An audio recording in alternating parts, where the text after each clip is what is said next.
Hello, everyone. Welcome to Friends and Authors Live with indie authors Rosalinda Román and A.K. Vyas. I'm Rosalinda. That is A.K. Vyas, Ash, as his friends call him. How are you today, Ash? We're just doing this on the fly. Usually we do some prep, but we were both very busy today. So we're here. We're a minute or two late, but we're glad if you're here in the studio live, meaning if you're watching on YouTube or Facebook or Substack, put a note in the comments and we will see it live in the studio. So hello. Hi there. How is everything? Yeah, how's life? busy, but things are a little cooler. So, it's very weather dependent here, but can't complain right now. Awesome. So what do you have going on today? How's your author stuff going? It's good. It's busy. I haven't been writing as much as I'd like. I've been working on other aspects of it. I guess you'd call it marketing. Yeah. But You've been very busy in that realm. I've noticed there's a ton of new content, and you have your A+ content, in fact, looks amazing. I just was looking at that for the Eagle Feather, your series. And if you don't mind, I'd love to show it. Yeah, well, that's kind of what I wanted to talk about. And credit should go where credit is due, and that would be to Blake Hudson. Okay. And Blake was helping some author friends with their Facebook ads and that sort of thing, and he did something really interesting and he wrote about it for to let everyone know what he did, and I followed suit, and I thought it was interesting, and that's what led to the A+ changes and a number of other changes.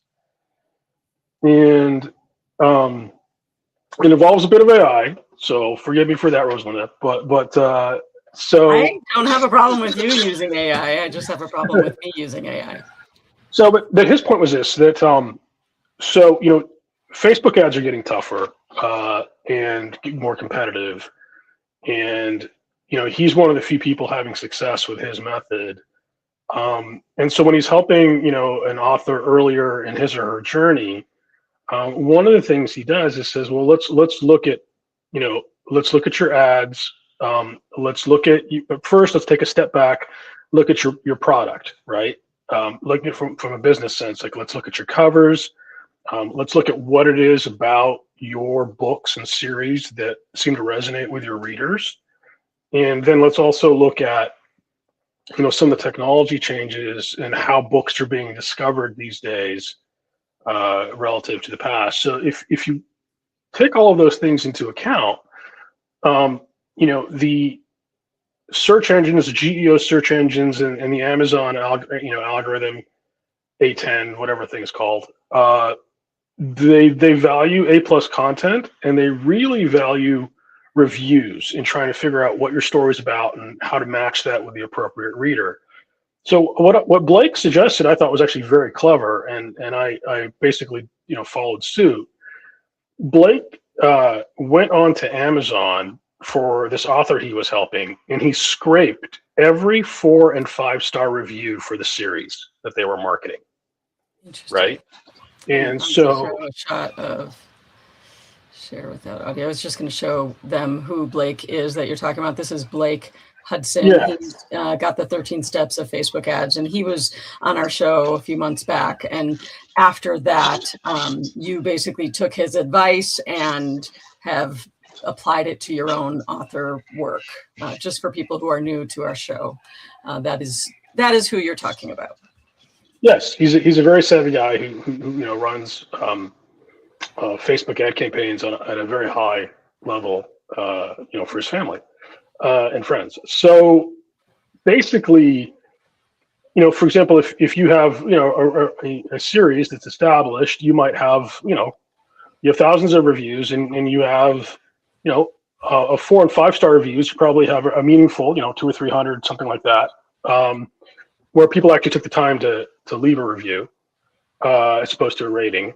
And so that's actually statistically enough, right? So basically what I did was I went on and copied all the reviews, and then asked, one of the systems to analyze reviews, look for patterns in common, what readers really liked, what readers really didn't like.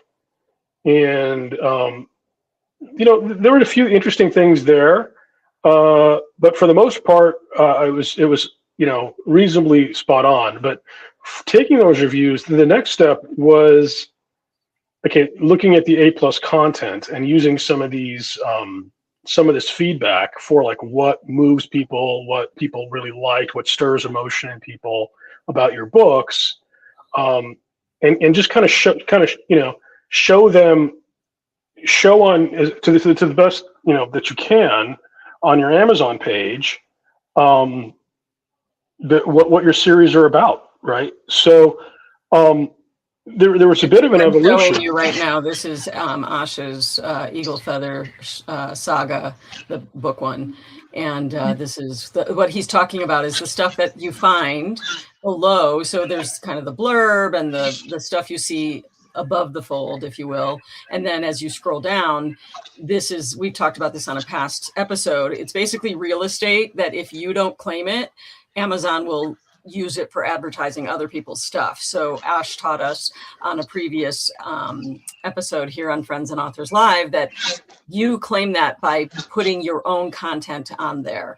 And it's just like you wouldn't, if you're selling a house, you wouldn't put information about another house in your prime real estate on the front lawn, right? You would want them to know how to buy your house. So that's essentially what this is. Yes, but it's that is what it is, but it's actually evolved significantly. Like, if we could show my previous A+ content for the series, it might show you some of the changes. Is that? Tell me, just direct me and tell me which. Do I go back to the main? No, that was the slide I think I sent you earlier. Oh, okay, sure. Yeah. So this is what you're talking about. Yeah, exactly, right? So up until a week ago, for the past couple of years, this was my A+ content, right? And its job, as I saw it, was, okay, take up the real estate, show the series, something eye-catching, show the books, and, that was functional, right? And so, it was fine. The series, is doing well, but that's what this was, right?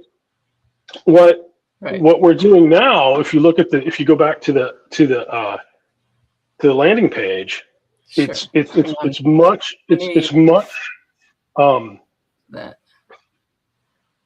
more different. It's much more different in that. Give me a second. All right, so let me slow down for a second because we've got some weird thing in StreamYard. They just added some hearts over and maybe you disappear. So just give me 1 second. Gotta love tech when it works, and when it doesn't, it can be maddening. Yeah, I don't know where this subscribe thing came from. So just stand by, please. There we go. Okay.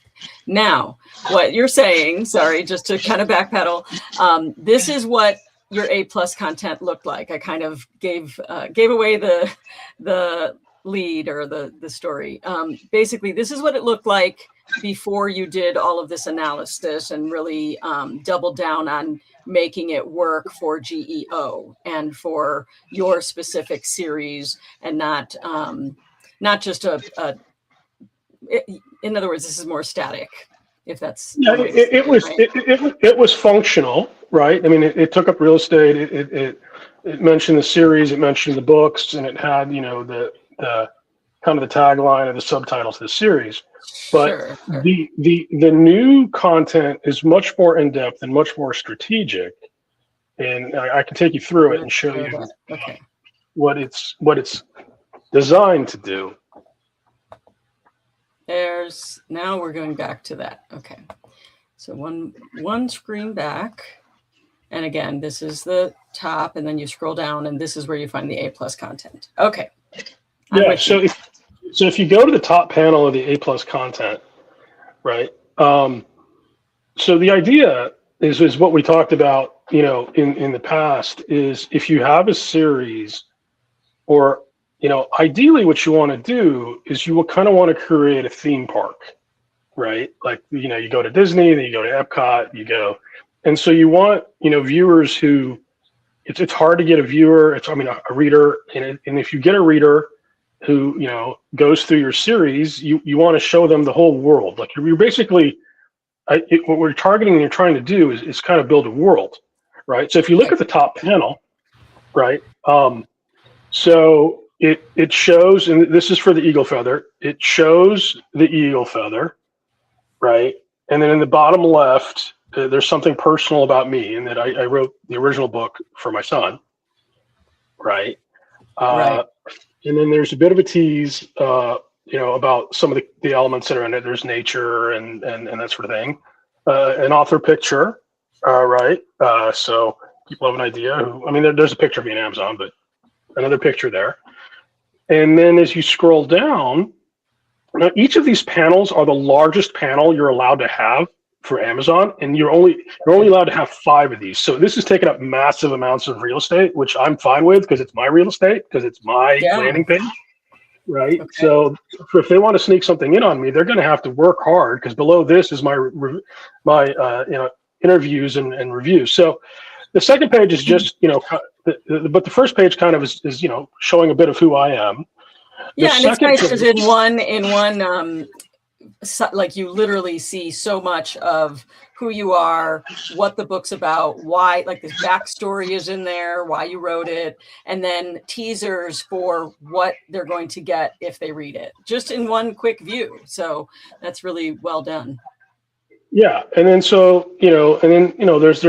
there's some text which kind of summarizes the books, but it's more the images than the text. And the next shot kind of shows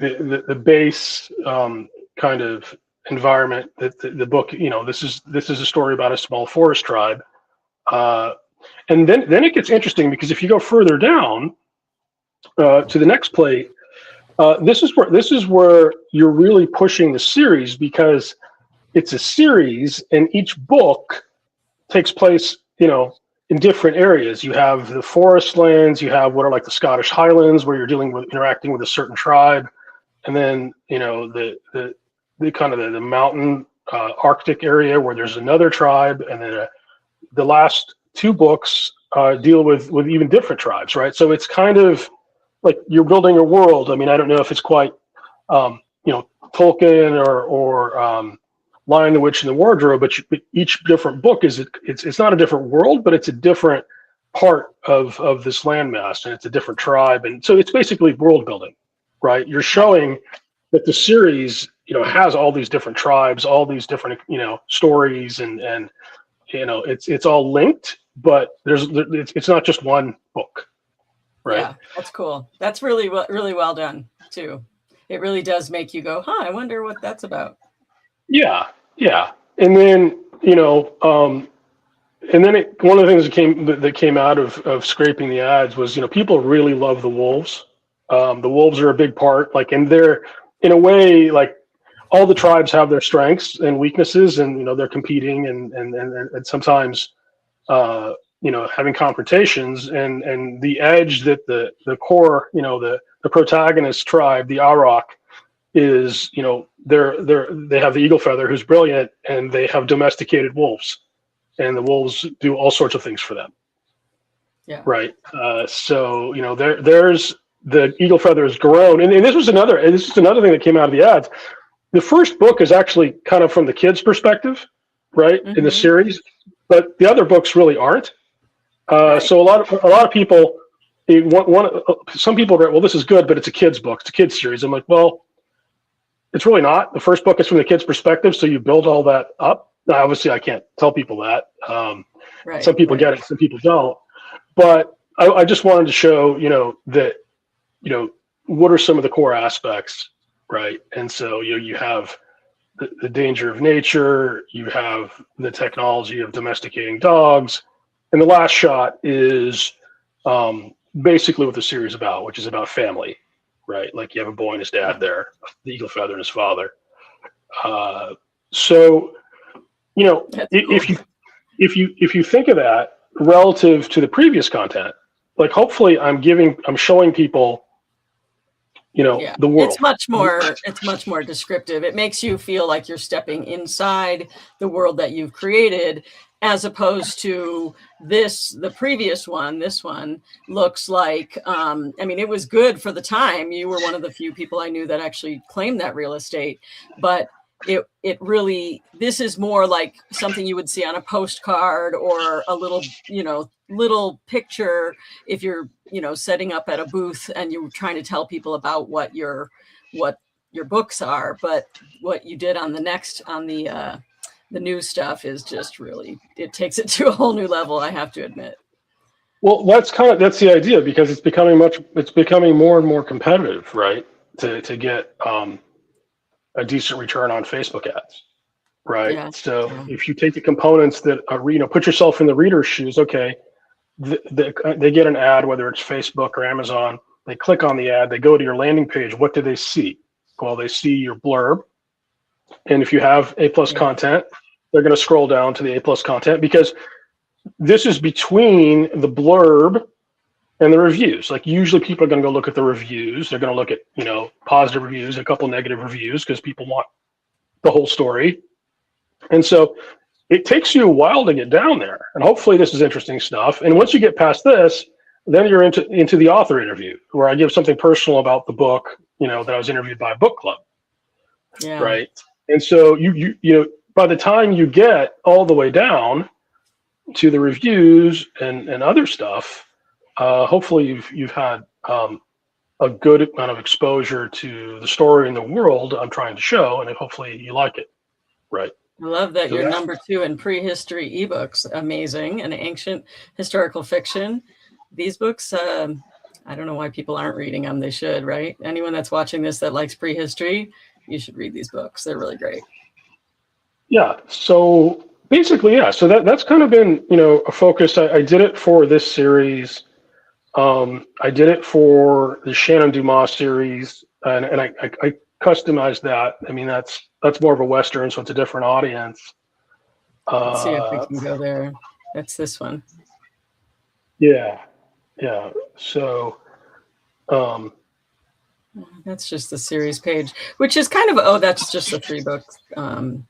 Yeah, that's a different page. That's not the one. Yeah, but if you go into the Shannon book, or the individual book, it should. Yeah. There you go. If you go down, I mean, the format's the same. I found a format that I liked. I changed the colors a bit to reflect the genre and the books and stuff. But the format and the layout's the same. So this is kind of the same. Like the first page is a bit different, because this book wasn't written for my son, but people with Westerns, they like authenticity. And I was an Army brat who grew up in Texas reading, legendary Western authors, Lamore and Kelton, right? So, hopefully that resonates with Western readers. And then, it's kind of the same thing. If you scroll down, you see, the main character, Shannon Dumas, a guy who's born in, New Orleans, and because of the Civil War, he ends up losing everything and ends up a ranger on the Texas frontier, 2 different worlds, right? He's kind of straddling the whole series. And once again, if you go through the series, there's New Orleans, there's Comancheria, there's Dodge City, and then in Father King, he's chasing the love of his life, trying to find her. And she is moved back to Europe, and he's trying to track her down. And so he ends up in London, and actually ends up in Africa as well. Interesting. So there are different, locations as well. And then once again, like the main character, come to fruition. And then also the final panel is the journey. Like, once again, like he was raised by his grandparents. So it's kind of a common theme. Like you show a young Shane with his grandpa, who he references a ton in the book as, kind of his conscious, and but you get the concept. Like I'm trying to create another world, great. and show you this world as well, right? Yeah. And so I'll do that for all my series. I don't know if a ton of people are doing this. I think Blake had a really good idea, but it's getting so competitive with Facebook ads that every edge you can get, if you get a guy or a gal, actually to your landing page, you want to do as much as you can to try to convert them, or at least show them. And even if they get there and they don't buy it, that's fine too. But I just want to show them what it is, so they can make the decision. Right. Well, and it's cool for you that you have the tools to make that work. What you could have done when you first started A+ content and what you can do with it now is worlds apart, obviously. You can have a picture of Shannon, you can have a picture. So it's, it really does make you think, oh, okay, I know something about this series. I've been, as you're talking, because this is my first time seeing it, I'm thinking about how can I apply that to myself? How can I, what can I do to make the content fit me and, my books and my motif. And I'm already brainstorming. The wheels are turning now, Ash. Yeah, well, that's the idea. But because, if we look at your series, the first page you could replicate pretty easily, right? For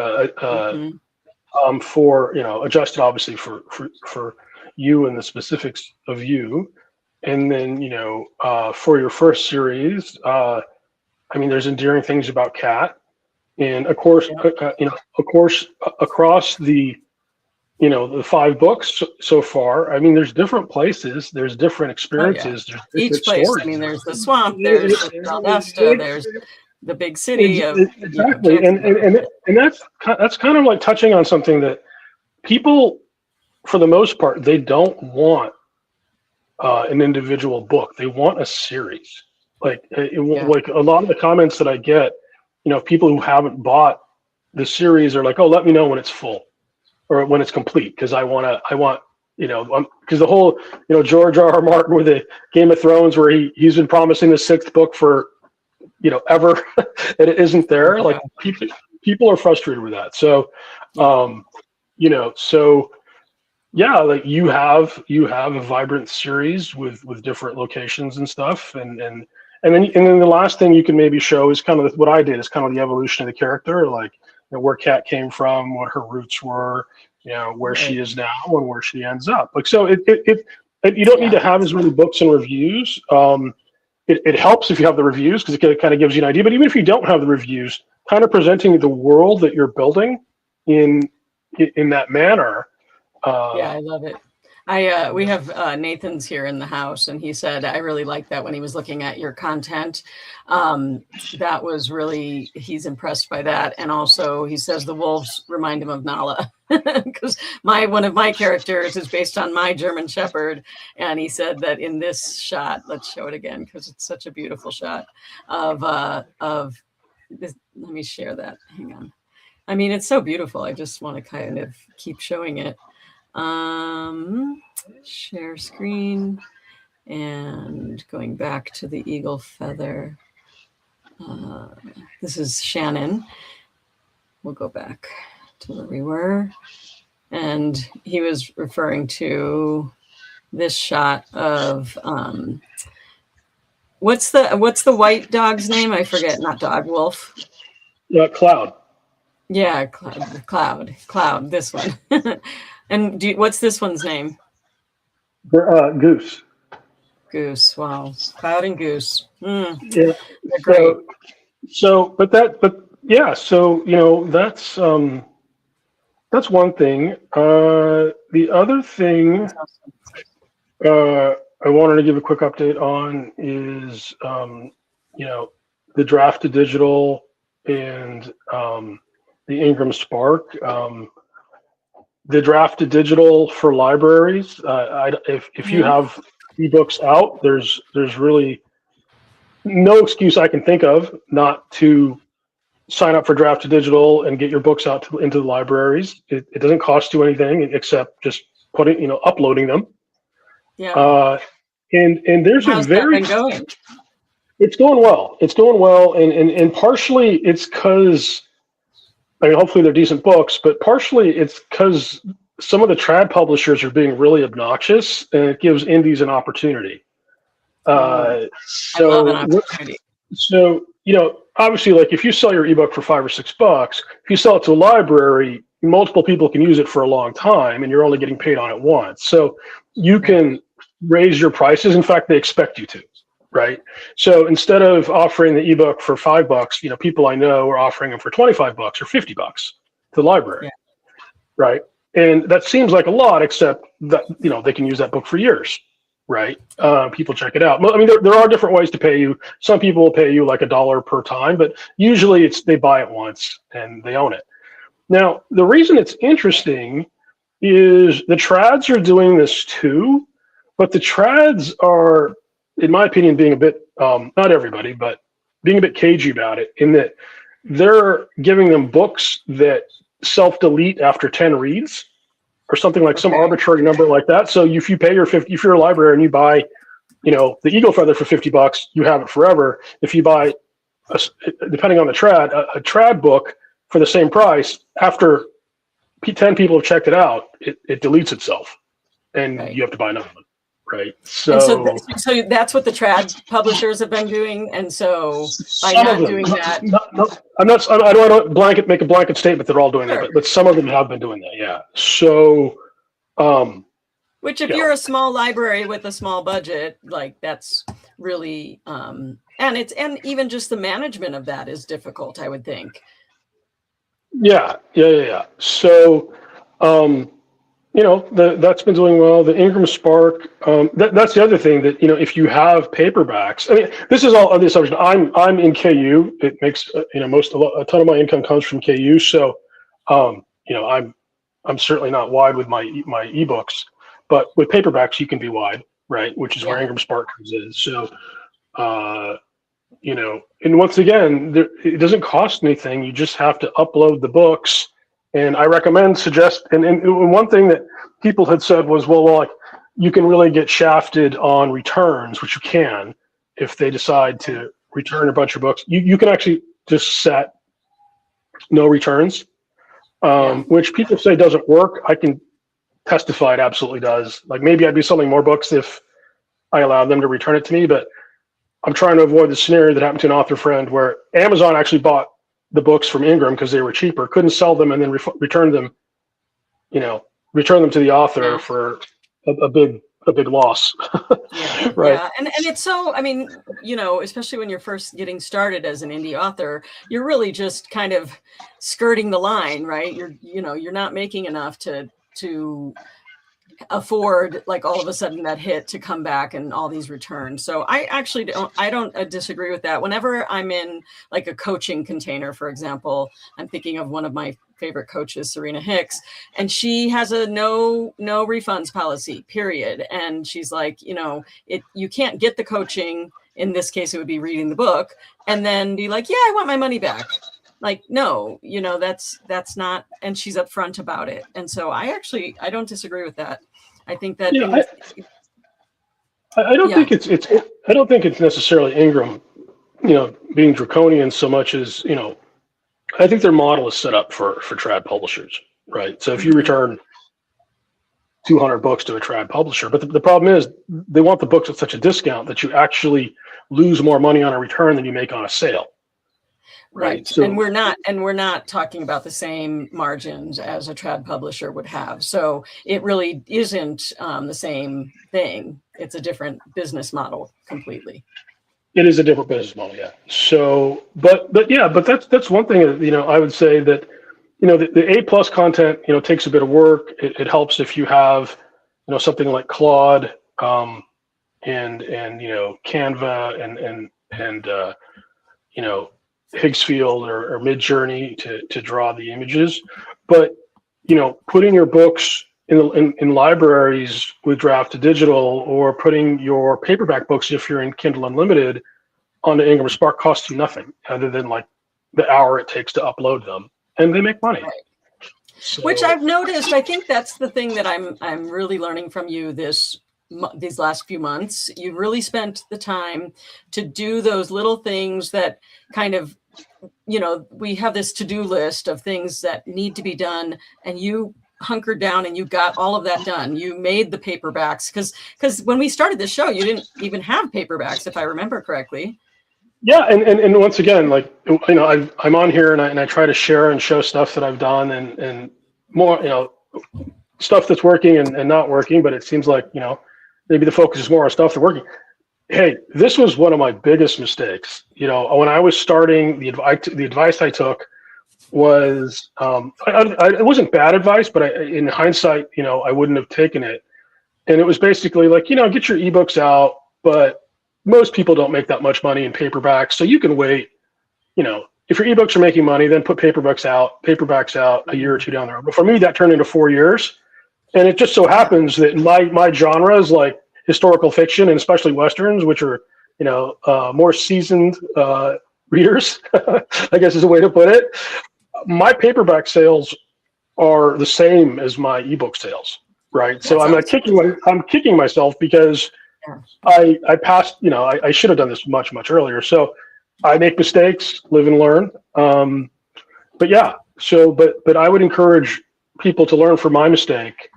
And as soon as you have your book done, the ebook, get the paperback cover done, and and you can, and part of it too.